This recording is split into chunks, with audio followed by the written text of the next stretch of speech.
2018 तक पासवान यानी दुसाध केवल यही एक जाति थी जो दलित में आती थी, लेकिन 2018 के बाद पासवान को भी महादलित में शामिल कर लिया गया।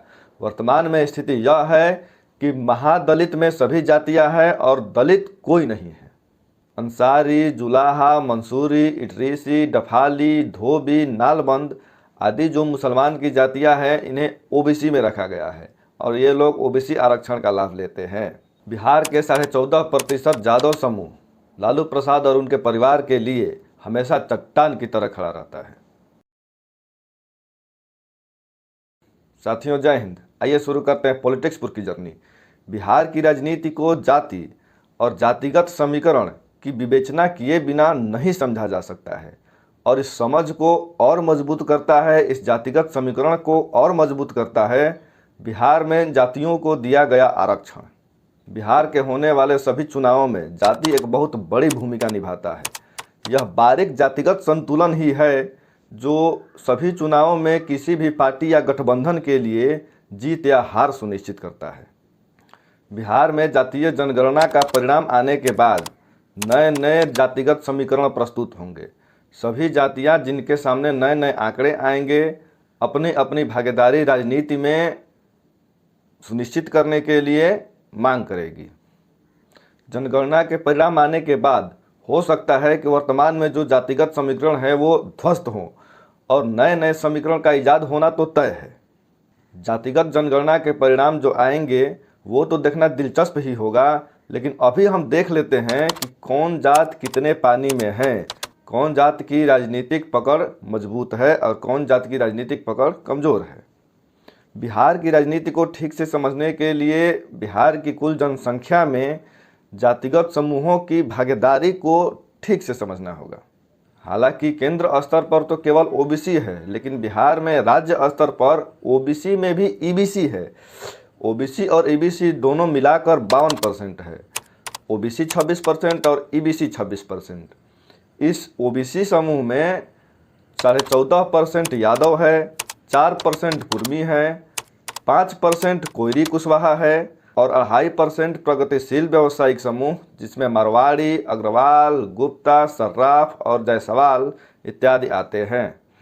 और ईबीसी की बात करें तो ईबीसी जो अत्यंत पिछड़ा वर्ग है, इस समूह की कुल जनसंख्या 26% है, जिसमें तेली, नोनिया, धानुक, कुम्हार, मलाह, नाई इत्यादि और बहुत जातियां आती हैं। एससी शेड्यूल कास्ट अनुसूचित जाति इस समूह की बिहार में कुल जनसंख्या 15% है, जिसमें 4% दुसाध पासवान, 5% चमार, 2.8% मुसहर और 3.2% अन्य जातियां हैं। एसटी शेड्यूल ट्राइब अनुसूचित जनजाति जो आदिवासी लोग हैं, इस समूह की कुल जनसंख्या बिहार में मात्र 1% है। अब संख्या जान लेते हैं बिहार में अगड़ी जातियों की जो सवर्ण हैं। इन लोगों की जनसंख्या बिहार में 15% है, जिसमें 5% ब्राह्मण, 4% राजपूत, 4% भूमिहार और 2% कायस्थ हैं। अब जान लेते हैं कि बिहार में गैर हिंदू लोग कितने हैं। हिंदू धर्म के अलावे और जो दूसरे धर्म हैं उनकी संख्या कितनी है। गैर हिंदू में मुसलमान बिहार में 17% है और इस 17% में 25% मुसलमान फॉरवर्ड है, मतलब सवर्ण है। बिहार में ईसाई लोग भी मात्र 0.12% है और इसके अलावे अन्य दूसरे धर्मों के लोग भी बहुत कम संख्या में हैं। नीतीश कुमार ने अपने पहले कार्यकाल में ही 2007 में ओबीसी अन्य पिछड़ा वर्ग के भीतर ईबीसी अति पिछड़ा वर्ग बनाया और एससी शेड्यूल कास्ट अनुसूचित जाति के भीतर महादलित बनाया। ईबीसी और ओबीसी केंद्र सरकार के लिए एक ही है, लेकिन राज्य स्तर पर ईबीसी को ओबीसी से अत्यधिक लाभ मिलता है। 2018 तक पासवान यानी दुसाध केवल यही एक जाति थी जो दलित में आती थी, लेकिन 2018 के बाद पासवान को भी महादलित में शामिल कर लिया गया। वर्तमान में स्थिति यह है कि महादलित में सभी जातियां हैं और दलित कोई नहीं है। बिहार के 15% मुसलमानों में शेख, सैयद, पठान आदि जातियां बड़ी जातियां हैं और इन्हें आरक्षण के दायरे से बाहर रखा गया है। अंसारी, जुलाहा, मंसूरी, इटरीसी, डफाली, धोबी, नालबंद आदि जो मुसलमान की जातियां हैं इन्हें ओबीसी में रखा गया है और ये लोग ओबीसी आरक्षण का लाभ लेते हैं।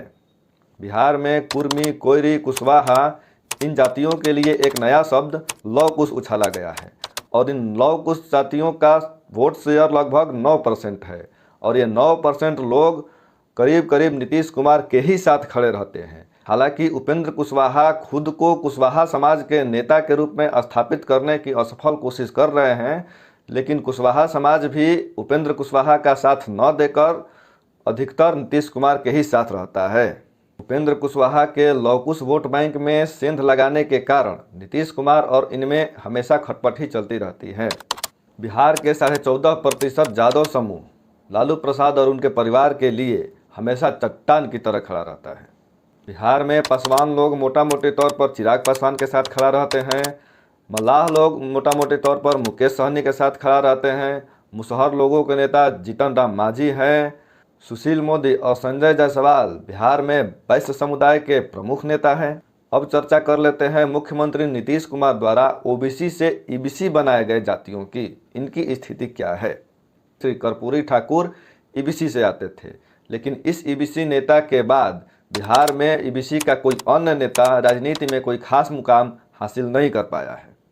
ईबीसी जिसकी आबादी बिहार में 26% है, इस समूह का कोई भी नेता ऐसा नहीं है जो राजनीति में बड़ा चेहरा हो। इस 26% अति पिछड़े वर्ग के लोगों का समर्थन किसी भी पार्टी की सरकार बनाने के लिए बेहद महत्वपूर्ण है। बिहार की भाजपा सरकार इस ईबीसी के अंदर हर उपजाति जिनका वोट बैंक 1 या 2% से ज़्यादा है उसके नेताओं को बढ़ावा दे रही है, भाजपा में शामिल करा रही है और जातिगत समीकरण प्राप्त करने में व्यस्त है। लालू राबड़ी युग के दौरान ईबीसी के लोग सामाजिक न्याय के लिए लालू यादव से जुड़े थे, लेकिन लालू यादव द्वारा यादवों का अधिक संरक्षण और यादवों द्वारा ईबीसी के लोगों की प्रताड़ना के वजह से ये ईबीसी के लोग नीतीश कुमार से जुड़ गए और अब इस ईबीसी लोगों में भाजपा पकड़ बना रही है। बिहार की राजनीतिक पार्टियां चाहे भाजपा हो, जदयू हो, राजद हो या और कोई बड़ी पार्टी हो, इस 26% लोगों के वोट शेयर में टकटकी लगाकर खड़ी रहती है और इन्हें अपने ओर खींचने का प्रयास करती है। बिहार की सभी राजनीतिक पार्टियां खुद को अति पिछड़े वर्ग के लोगों के सबसे बड़े हिमायती के रूप में पेश करती है और ओबीसी को अपने कैडर और राजनीतिक जनाधार के रूप में विकसित करने की लगातार कोशिश कर रही है। बिहार के ये जातिगत समीकरण चुनावी राजनीति के दृष्टि से बहुत ही महत्वपूर्ण है। जातीय जनगणना के बाद बिहार में जातिगत समीकरण के सभी आंकड़े बदल जाएंगे। ये सभी वर्तमान के आंकड़े हैं।